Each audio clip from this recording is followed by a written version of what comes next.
And a big finish tonight. 1 year ago tonight, Trayvon Martin was shot and killed in Central Florida, sparking a national debate about self-defense and stand-your-ground laws. Tonight, Trayvon's parents are marking the anniversary at the vigil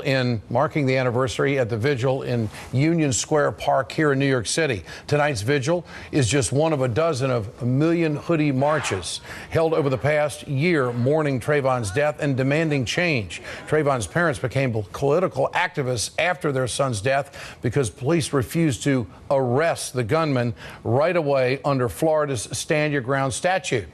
Neighborhood Watch volunteer George Zimmerman claims Trayvon attacked him, so he shot Trayvon in self-defense. The police eventually arrested Zimmerman and released these pictures 9 months after Trayvon's death. The pictures show cuts on Zimmerman's face and on his back of his head the night of the shooting. But there are also recordings of Zimmerman before the shooting, telling police Trayvon looked like he was up to no good or on drugs or something. Trayvon was not armed and was killed just 70 feet away from his stepmother's townhouse. A 911 dispatcher asked Zimmerman to wait until police arrived before approaching Trayvon, and prosecutors claimed Zimmerman's profiled Martin.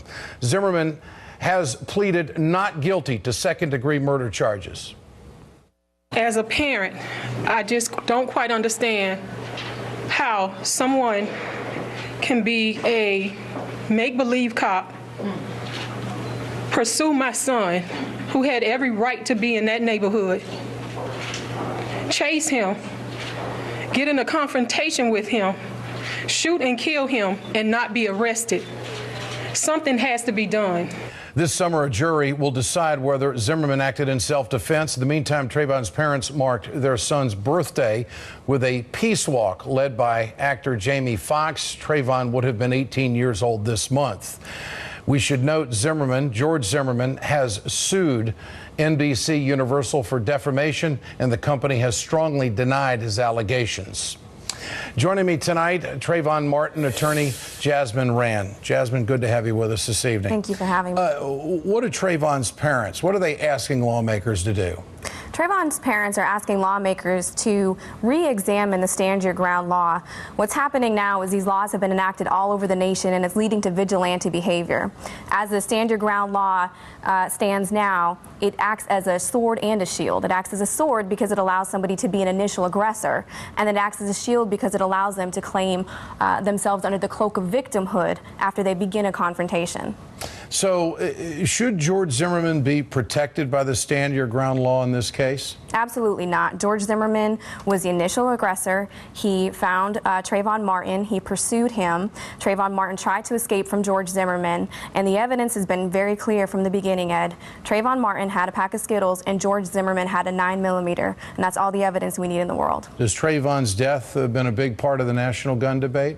Trayvon Martin's death, I feel like the shot that we heard on February 26, 2012 was a shot that was heard around the world, and it sparked the international debate on gun violence. But when we heard the shots in Aurora, when we heard the shots in Newton, when we heard the shot that killed Jordan Davis, and most recently when we heard that shot that killed Hadiya Pendleton, those were the shots that caught the attention of President Barack Obama, who recently introduced some executive and legislative changes that he wants to see before the Congress. Is it going to be hard to get a conviction?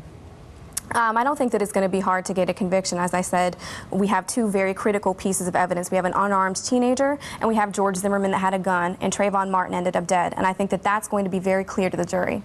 How emotional is this going to be? I think it's a very emotional time for the parents.